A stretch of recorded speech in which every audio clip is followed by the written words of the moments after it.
जी sir, यहाँ पर हमसे सवाल में ये कहा गया है, ध्यान दीजिएगा।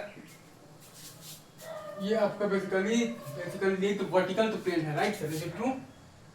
ये आपका बेसिकली कौन सा प्लेन है? वर्टिकल प्लेन है, राइट? तो when the rod becomes vertical, जब रॉड आपका वर्टिकल हो जाएगा ना सर, ठीक है सर, ये आपका एक रॉड है, उसका लेंथ दिया हुआ है बेसिकली एल लेंथ है, राइट? ऐसे क्या सर, इज इट ट्रू? तो जब रॉड आपका जब वर्टिकल हो जाएगा तब आपका बेसिकली बताना है कि अल्फा क्या होगा, ओमेगा क्या होगा और एसीएम क्या होगा, acceleration of the centre of mass क्या होगा, और आपके पास बेसिकली एफ ऑफ हिंज क्या होगा, हिंज फोर्स क्या होगा, right sir, is it true? तो क्या होता है, तो टॉ बराबर मतलब की होता है आई अल्फा, तो torque about the hinge basically, चूंकि हिंज फोर्स तो हिंज से पास कर रहा है और एमजी वेट भी आपका बेसिकली हिंज फोर्स से ही, मतलब कि वो ही भी आपका हिंज से ही पास कर रहा है, तो टॉर्क जीरो है, तो अल्फा बराबर जीरो है, राइट? अब अगर तो अल्फा जीरो आ गया है, अल्फा जीरो इसलिए आया है क्योंकि हिंज के अबाउट बेसिकली सारे फोर्सेस का टॉर्क जीरो है, और वो जीरो ऐसे है क्योंकि हिंज फोर्स तो मतलब क्योंकि हिंज फोर्स तो हिंज से ही पास कर रहा है तो वो जीरो है, और एमजी जो आपका वेट है उसका टॉर्क भी हिंज के अबाउट जीरो है क्योंकि एमजी जो वेट है वो बेसिकली हिंज से पास कर रहा है।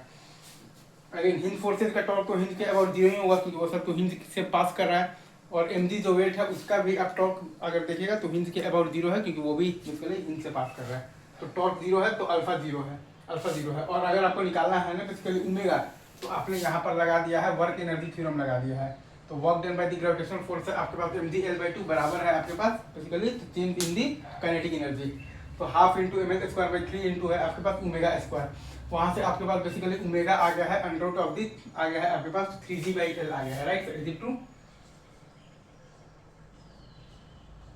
ओमेगा आपके पास आ गया है अंडर रूट ऑफ दी आपके पास आ गया है 3g/L आ गया है, right sir, is it true? अब ए सी एम बोलेगा तो ए सी एम का मतलब कि चूंकि आपके पास बेसिकली अल्फा जीरो है तो अल्फा इंटू L/2 भी जीरो है, ठीक है सर?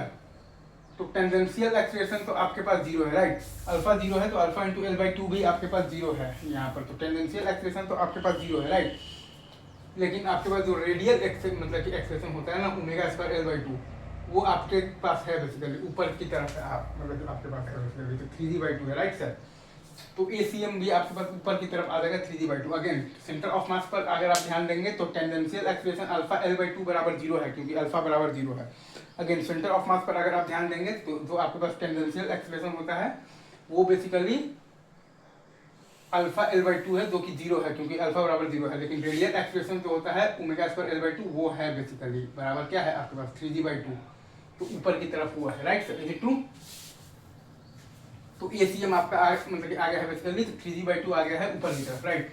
अब अगर आपसे कोई हिंज फोर्स बोल दे तो पूरे रॉड पर अगर आप बेसिकली तो वाई एक्सिस के अलोंग लगाइएगा, बेसिकली अगर आप लिखिएगा ना इक्वेशन लिखिएगा एनएलएम का, right sir, is it true?